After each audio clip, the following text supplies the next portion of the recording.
remember, I might have been the first guy that started really like celebrating getting a random drug test after a game because I knew there was zero chance I was going to fail because I didn't even want to take supplements. Like I didn't even want to do any because most of the, and this is kind of, I guess it's kind of ego driven here. Yeah, it is for sure. I didn't want any supplement company to take any credit.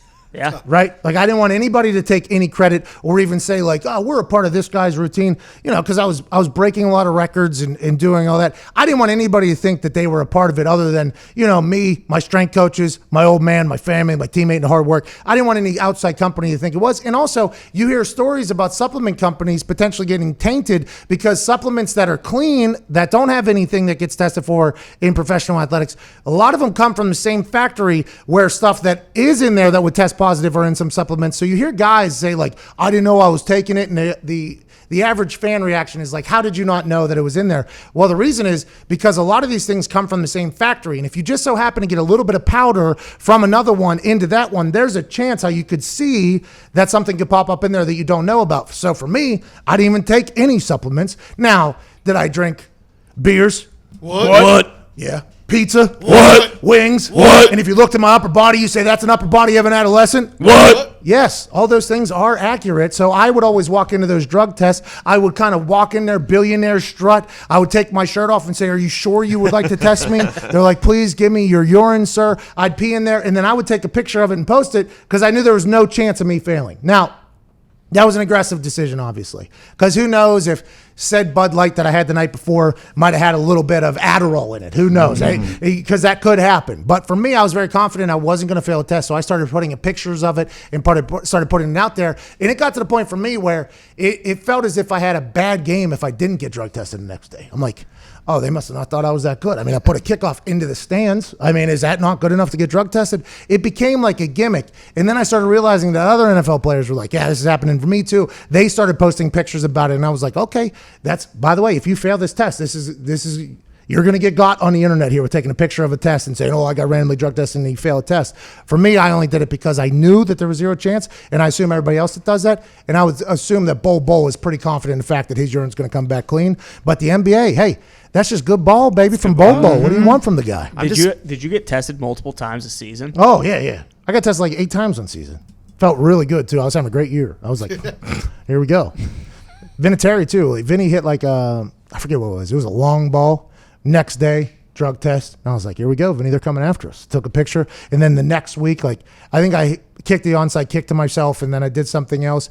I got tested. Vinny hit a long fit. He got tested. It became a real thing where I was like, if I don't get tested, Roger Goodell is slapping me in the face saying that I didn't do anything that impressive. It was unbelievable. So is it usually a note? It's like, who drops this note off in your locker? Is it a trainer on the Colts, or is it like an NFL representative? That's kind of weird that someone just randomly No. So it's a league sport, clean game sport, something, I forget the name of it. It is a company though, and they have people in basically every city that there is professional sports, and they're contracted by the league. Okay, so there's the guy that had to piss test me. He and I got along very well. He knew a lot about me, that guy. Okay, because in the NFL, pants have to go to ankles, shirt has to go to at least nipples, and you have to stand and face the guy. There's actually a piece of tape on the ground where you have to stand toe to toe there so he can see you. My guy, he used to turn on water if I was struggling a little bit there, which is very nice of him. But this is the guy that tested me 8 times a month for 27 months. So this guy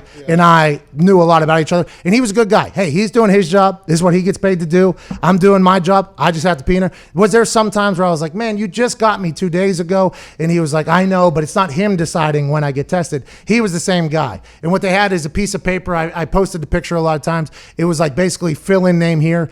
Hey, dear, insert name here. You have been randomly selected on this day. Please go report. You have 4 hours to take the test or whatever. And then they would just tape it on your locker. Yeah. So you could literally walk around the locker room and be like, oh, that guy had a good game. Okay, that guy had a good game. That guy's getting a game ball. That guy's probably getting a game ball. That guy's probably getting a game ball. It's just a piece of paper that was taped on your thing. And then there was a couple guys that came to our team that had it on there. I'm like, that guy's not going to be on our team. He's going to get suspended for sure. The annual drug test each year, which was for street drugs, that was during, they had it from April 20th, 420, hilarious, Funny joke, Roger. But is it- All the way to the end of the first week of training camp.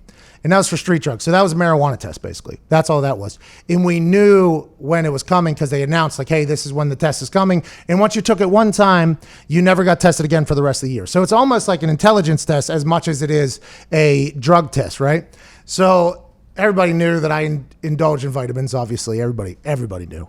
And every time my name would come up on the list, there was always like I get like a look from a couple of the coaches. You know, like Chuck Pagano would look back and be like, are we good this year? Or? yeah, we're good, man. I've been good. He's like, okay, good news. All right, here we go. It was always like, and when the names were announced for the annual drug test, it was always in front of the entire team. It was the athletic trainer, the doctor right off the list, and they'd go through the entire thing, and it'd be like, Mathis, McAfee. Like everybody would have like, hey, here we go. Thank you. And then there would be a couple of times where like my special teams coach would look and be like, are you sure? I'm like, yeah, dude, don't worry about me. He was like, you were just telling me stories about like 3 weeks ago. I was like, yeah, but I'm not as fat as I was last year. I'm good. Like, all right, sounds 3 good. weeks ago. But the move for other NFL athletes that are currently watching and maybe younger and haven't done this process is, now the initial thought is as soon as you pee in that cup, okay, you get in your car, you go home, you find the biggest bong you can find if you're a vitamin taker and just go ahead because you've probably been off it for 3 weeks, 4 weeks or whatever. That is not the right move though, because if they take it and they say, oh, it's it's too diluted because you're too hydrated, they can make you take the test the next day. And I've seen some guys go home, victory lap, come in the next day, and oh boy, right, you got to take it again because it was too diluted. And by the way, I did that same thing until I saw one of my friends. I was a part of the victory lap celebration with said person, and then next morning I walk in and his face is just like, I'm screwed. And I was like, what happened? They're like, oh, it's too diluted. They said I was too hydrated. I got tested again. I'm like, oh, so that could have happened to me too. Thank God I was dehydrated and had a bunch of beer. You know what I mean? It's just like a very interesting thing. So let's hope Bol passed that test, obviously. Yeah. Need to see his electricity on the court because I'm just learning about him, and I love the man. Anybody that's 7'2" and can pull up from outside. Andrew name's Bol, and I am a big fan of that double-double. Let's get to a break. Tom Pelissaro of the NFL Network will join us. This guy has had all of the scoopsies. Maybe answer some phone calls from randoms here during the break at youtube.com/the Pat McAfee Show. The drug testing world in professional sports is insane, though. It's insane. The amount of people who have watched my baby maker spew urine. Next level. I will say, I never got the stage fright. I was always able to perform. Always well hydrated. And there was one, I do drink a lot of water, but there was one particular guy. He was a new testy guy. And I don't know if he was a fan of mine or what it was. He was obviously very, very nervous.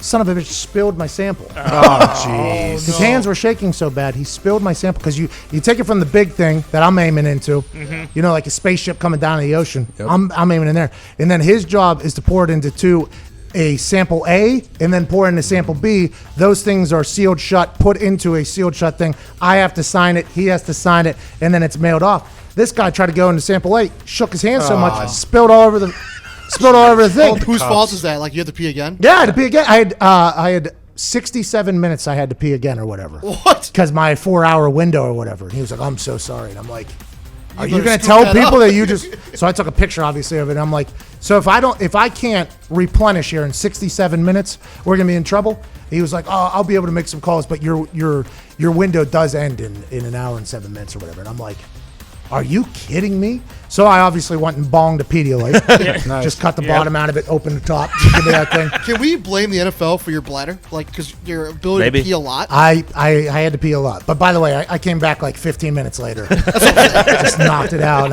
And I like, as the guy was pouring it into the thing, I was like, hey, no hurries, no worries here, fella. Let's make sure we get the urine in the thing because I'm not sure we can fill up the tank again. He's like, I got you, sir. And then again, I'm like, here we go again.